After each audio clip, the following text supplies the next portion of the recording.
This is a video of a pneumatic manual oil or fluid extractor. It was purchased on eBay, and it's going to allow you to change your oil in your vehicle, your car, your WaveRunner, your boat without having to get underneath it and take the drain plug out, and it removes all the oil without any issues. Hi, welcome back. This is Adventures with Dr. Joe. This is a pneumatic and manual fluid extractor, and it's an amazing value from Amazon. It doesn't really have a name other than M King, but it's obviously a Chinese product. But I'll tell you what, it's going to help us a lot in removing oil from either your car, WaveRunner, boat, or anything else you want that you don't want to have to go underneath it and take out the oil plug. It has a very sturdy build, and it has a tube here to store all of these various diameter adapters. They're large, medium, and small, and they're designed to go in the dipstick all the way down to the bottom of the oil pan so it can remove all the oil. And they fit very nicely in this holder, so you can just take them with you and use whichever one works best for your application. And they fit just like this. Plus it has one with a steel wire known as a dipstick, so you can check to see the level of your oil.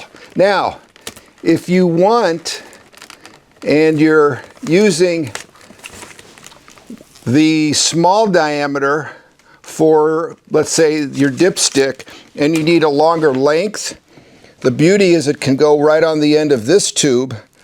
Just fits really perfectly here. And then look at, you've got tremendous length, and these all fit into this receptacle on the side here that we'll take a close-up look at, because I think we can enhance that. So all these fit just like this into this opening, and then you can double the length of this by simply connecting these two together. This is the main connector. You twist it clockwise to release it, and it will come off. It has an O-ring here that I think would benefit from a little silicone grease. And as a plastic surgeon, you know how I love my silicone.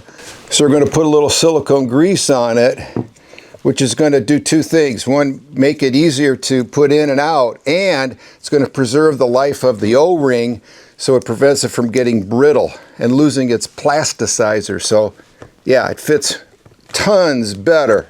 Look at that.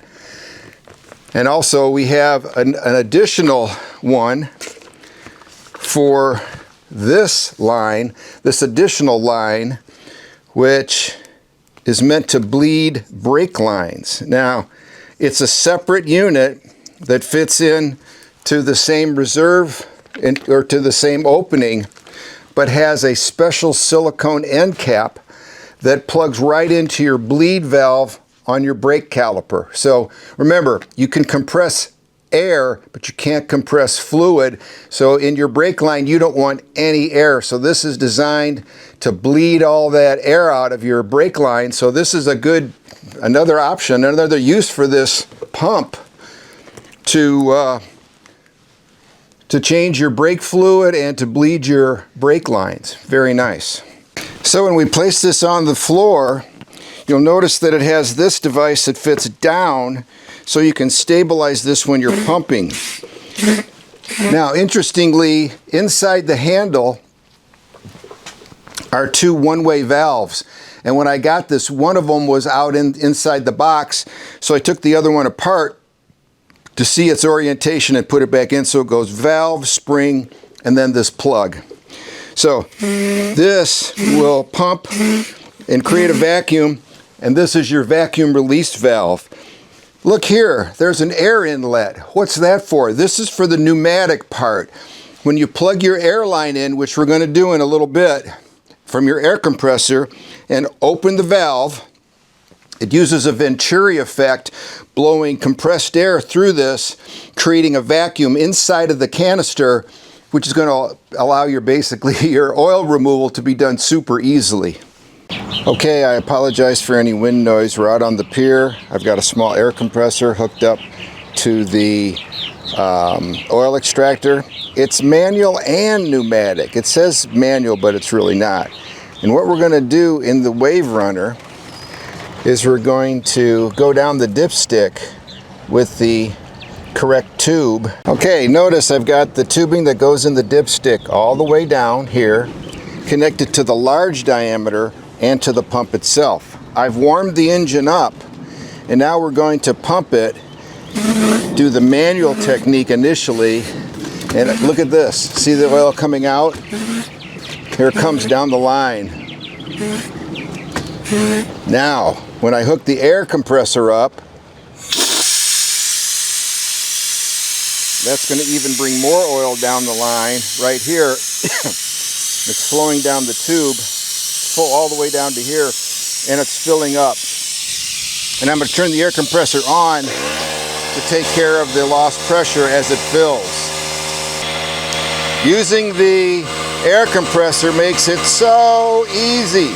And again, it uses the Venturi effect to create a vacuum inside the oil extractor to pull the fluid out, and it is pulling it out right now. You can see it coming out, and pretty soon it'll be done. So we've completely drained all the oil. You can see it's just air coming out now, and it brought it up to about this level. This is 6.5 liter. This is about 4, and that's the oil capacity of the engine. So now we're going to take off the. So this has been a combination of both the pneumatic and manual. It's worked well for both. It's not the fastest thing in the world, but it gets the job done, and it's very neat and tidy. So there we have it.